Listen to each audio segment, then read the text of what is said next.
علی بھائی کچھ ٹسل کی وجہ سے فرقوں کے اندر خرابیاں آئی ہیں، ہر فرقوں کے اندر آئی ہیں. محسوس یہ ہوتا ہے کہ کچھ آپ میں بھی آئی ہیں. جب آپ نے ہری پگڑی پہنی تو آپ نے یہ بتایا کہ میں نے یہ اس وقت تک اس لیے نہیں پہنی تھی کہ یہ ایک فرقے کی نشانی تھی. ٹھیک ہے. اچھا، درود شریف پڑھنا وہ سارے ہی مانتے ہیں، ظاہر ہے، اور ہر کوئی پڑھتا بھی ہے. لیکن یہ اس ٹپیکل طریقے سے، جس طریقے سے آپ نے بھی پڑھا ہے کہ درود بر محمد صلوات، یہ ٹپیکل شیعوں کا طریقہ ہے. ٹھیک ہے. ایک طرف آپ بدعت کو اتنی مطلب ایکسٹریم پہ لے کے جاتے ہیں کہ عبداللہ ابن عمر کے سامنے ایک بندے نے پڑھ دیا کہ الحمدللہ والسلام علی رسول اللہ، تو آپ بتاتے ہیں کہ درود کا عبداللہ ابن عمر کے میں بھی قائل ہوں، لیکن اس ٹائم پہ اس طریقے سے جو ہے پڑھنا وہ ثابت نہیں ہے. تو یہ آپ ٹسل میں تو نہیں کر رہے ہیں جلانے کے لیے؟ نہیں، ایسا نہیں ہے. پہلی بات یہ ہے کہ عبداللہ بن عمر کے سامنے جو چھینک والا معاملہ ہوا تھا، تو چھینک کے سنت عمل کو اس میں ایڈیشن کر کے انہوں نے کیا تھا. میں نے تو کسی سنت عمل میں کوئی ایڈیشن نہیں کی ہے. طریقے میں تو ہے. ہاں، طریقہ ہے. طریقہ تو اجتہاداً درست ہوتا ہے. مثال کے طور پہ ہم جب نعرے لگاتے ہیں یا جنگوں کے اندر ہم جو ریڈز پڑھتے ہیں، تو نبی علیہ السلام کی اصل موجود ہے نا اس میں کہ آپ نے ریڈز پڑھا ہے. ان النبی لا کذب، میں نبی ہوں، اس میں کوئی شک نہیں ہے، جھوٹی بات نہیں، میں ابن عبد المطلب ہوں. تو ہماری ان کے ساتھ علمی جنگ جاری ہے. ہم ریڈز پڑھ رہے ہیں. یہ ہمارا ریڈز ہے صلاۃ بر محمد و آل محمد، اللہم صلی علی محمد و آل محمد. اور پھر اس کو سپورٹنگ وہ حدیث بھی ہے مسند احمد میں فضل الصلاۃ علی النبی میں کہ نبی علیہ السلام نے فرمایا کہ جو کسی مجلس میں شامل ہوں اور اللہ کا ذکر اور درود کیے بغیر اٹھ جائیں تو وہ جنت میں بھی پہنچ جائیں، وہاں پہ بھی ان کو حسرت ہوگی کہ ہم نے وہ لمحے میں درود شریف کیوں نہیں پڑھا تھا. تو یہ نعرے ہی ہیں. اور دوسرا، یہ مجھے اس لیے بھی ٹانٹ نہیں کیا جا سکتا کہ یہ جو اہل حدیث نعرہ تکبیر لگاتے ہیں، یہ کس حدیث میں آیا ہوا ہے نعرہ تکبیر اللہ اکبر؟ نہیں، حدیث کی تو بات نہیں ہے نا. ہاں، ٹھیک ہے. تو میں بدعت کی ڈیفینیشن میں تو بڑا لائٹ ہوں. میں تو سخت نہیں ہوں. میں تو بدعت کی ڈیفینیشن میں آتا ہی نہیں ہوں. میں کہتا ہوں من احدث فی امرنا ھذا، حضور نے جو تعلیم کیا اس کو چینج کر کے کریں. ویسے تو آپ جو مرضی کریں. ہم اب محرم میں جو مجلس کر رہے ہیں، نبی اسلام نے تو محرم کی مجلسیں نہیں کی ہیں. تو میں تو لینیئنٹ ہوں. مجھے نہ ٹانٹ کریں، یہ ان کو کریں کہ جو ہر دوسری بات کو بدعت بتاتے ہیں. ہم تو ربیع الاول کے پروگراموں کو بھی ٹھیک سمجھتے ہیں. نہیں تو ہری پگڑی پھر پہلے کیوں نہیں پہن لی؟ ہاں، ادھر آ جائے. چلے، یہ تو سمجھ آ گئی آپ کو. نعرہ تکبیر سے بھی اور خلافت راشدہ حق چار یار. جی حق چار یار فارسی والا جائز اور پانچتن پاک فارسی والا ناجائز. کیوں؟ پیٹ. اب آ جائے ہری پگڑی والا. ہری پگڑی میرے بھائی گواہ ہے کہ میں اپنے بھائیوں کے پریشر کی وجہ سے نہیں باندھتا رہا. اور پھر یہ کوئی سنت عمل بھی نہیں تھا کہ جس کی وجہ سے میں ان کے ساتھ کنفرنٹ کرتا. سنت بلیک اور وائٹ ہے. سبز کو میں جائز سمجھتا تھا.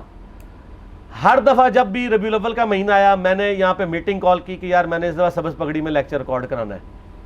وہ کہتے تھے نہیں، سنت یہ ہے، آپ یہ کیا کر رہے ہیں؟ میں نے کہا جائز ہے. وہ کہتے ہیں جائز چیز کو سنت پہ تو ترجیح نہیں دے سکتے. میں نے کہا ضرورت ہے وقت کی. وہ کہتے ہیں نہیں، بات یہ ہے کہ یہ مصیبت کھڑی ہو جائے گی، کیونکہ اس میں یہ بھی تھا کہ کاپی رائٹس بھی تھے نا. وہ یہ بھی کہہ سکتے تھے ہمارا اولیاء بنا کے یہ ہمارے خلاف بونک رہا ہے. کاپی رائٹس تھے نا اس کے دعوت اسلامی کے پاس. تو مجھے یہ بات ذرا کلک کی کہ واقعی وہ یہ بھی کہہ سکتے ہیں کہ یار اس نے دیکھو ہٹس لینے کے لیے یوٹیوب پہ ہمارا اولیاء اڈاپٹ کیا ہے تاکہ پبلک دیکھے کہ یہ ہمارا دعوت اسلامی کا بندہ ہے اور بول رہا ہمارے خلاف ہے. تو اس کی وجہ سے کنفرنٹریشن آ سکتی تھی. تو یہ ایک مضبوط دلیل تھی جس میں پیچھے ہٹا. تو جب میں نے گرین پگڑی پیچھے ربیع الاول میں باندھ کے لیکچر ریکارڈ کرایا، اس کے کلپس ملینز آف پیپل تک پہنچے. ربیع الاول شریف پہ تو بریلویوں کے کلپ نظر نہیں آتے ہیں، جو بھی کھولے میرا ہی نکلتا ہے. سرچ میں جا کے لکھیں تو وہ گرین پگڑی میں ہے. تو اس کے سٹارٹ میں نے یہ بات کی تھی کہ اب چونکہ اس کے کاپی رائٹس ختم ہو چکے ہیں، کاپی سٹرائک کا خطرہ نہیں ہے. سٹرائک ہو جاتی ہے نا. تو اس لیے میں اب اس معاملے کو بھی، جس سے میں نے کئی سالوں سے دبایا ہوا تھا کہ میں یہ کہتا تو تھا کہ کلر کوئی بھی جائز ہے، تو میں پریکٹیکلی وہ پہن کے بھی بتا دوں. تو آج میں نے ایسے کرتا تو گرین ہی پہنا ہوا ہے. ویسے علی تشریف بھائی یہ بھی کہہ سکتے ہیں کہ یار یہ ذرا بچ کے رہنا، نعرہ تو ہمارا ہی والا لگا رہا ہے، کہیں علمی کتاب ہی نہ بنا دے. کیا چیز؟ نعرے کا دھوکہ دے کے. نہیں، میرا خیال ہے شیعہ کی جو پبلک ہے اب تو ان تک بات پہنچ چکی ہوئی ہے. ان کو پتہ ہے کہ ہم کسی کو کچھ نہیں بنانا چاہتے. آپ دیکھیں یہاں پہ ہزاروں لوگ آل اوور دا ورلڈ آ چکے ہیں. ہر سنڈے کو آتے ہیں 30-40 لوگ, آج تو کافی سارے لوگ آئے ہیں دوسرے سٹیز سے. آج تک کوئی بندہ بتائے ادھر بیٹھا ہوا کہ میں نے آج تک کسی سے اس کا فرقہ پوچھا ہو یا آپ تعارف کریں جی کس فرقے سے. مجھے انٹرسٹ, میں کہتا ہوں ہاں جی آپ اپنا تعارف کریں, کتنے سے ویڈیوز دیکھ رہے ہیں, کوئی سوال ہے کریں, اس سے زیادہ نہیں. مجھے اس سے کوئی انٹرسٹ ہی نہیں ہوتا. اس سے انٹرسٹ تو اس کو ہوگا جس نے فرقہ واریت کو پروموٹ کرنا ہے.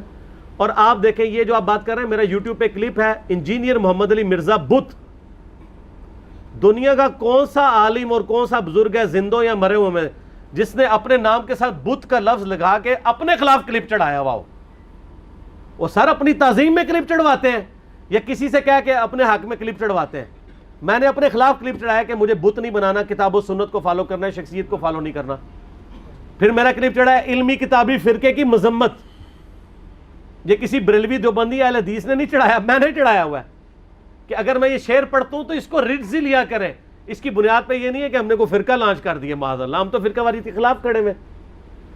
اور آپ نے جو میری مجلس 50 جو میرا انٹرویو ہے اس میں آپ دیکھیں مجھ سے کتنے تلخ سوال ہوئے ہیں, یہاں تک کہ وہ مجھے انہوں نے یہ سوال کیا جی آپ اپنا جانشین مقرر کریں. میں نے کہا میں نے وہ گدی چھوڑی ہے, کوئی فرقہ بنایا, آپ نے مسجد بنایا. میں نے کہا مسجد تو بنانی نہیں ہے, ساری ہماری مسجدیں. مسجد تو اس نے بنانی ہے جس نے یہ کہنا کسی کے پیچھے نماز نہیں ہوتی, اور وہ کہہ اس لیے ہوتے ہیں تاکہ آپ چندہ اس باکس میں نہیں مارے والے میں ڈالیں. تو میں نے آپ سے چندہ نہیں لینا, میں نے نمازیں ساروں کے پیچھے پڑھنی, مجھے تو خطرہ ہی کوئی نہیں.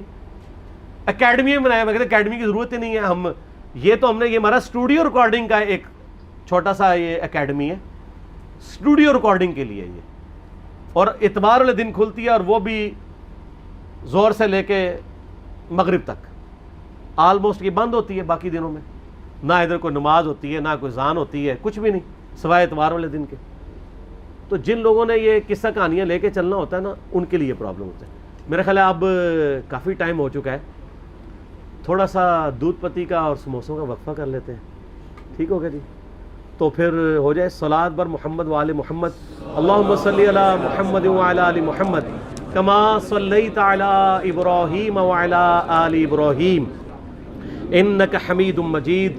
اللہم بارک علی محمد وعلی آل محمد کما بارکت علی ابراہیم وعلی آل ابراہیم انک حمید مجید. سبحانک اللہم وبحمدک اشہد ان لا الہ الا انت استغفرک واتوب الیک. اللہ سے دعا ہے جو حق بات میں نے کہی اللہ تعالی ہمارے دلوں میں راسخ فرمائے. اگر جذبات میں میرے منہ سے کوئی غلط بات نکل گئی, اللہ تعالی ہمارے دلوں سے ہی معاف کر دے. ہمیں کتاب و سنت کی تعلیمات پر عمل کر کے دوسرے بھائیوں تک پہنچانے کی توفیق عطا فرمائے. سبحانک اللہم وبحمدک اشہد ان لا الہ الا انت استغفرک واتوب الیک وما علینا الا البلاغ المبین. جزاکم اللہ خیرا.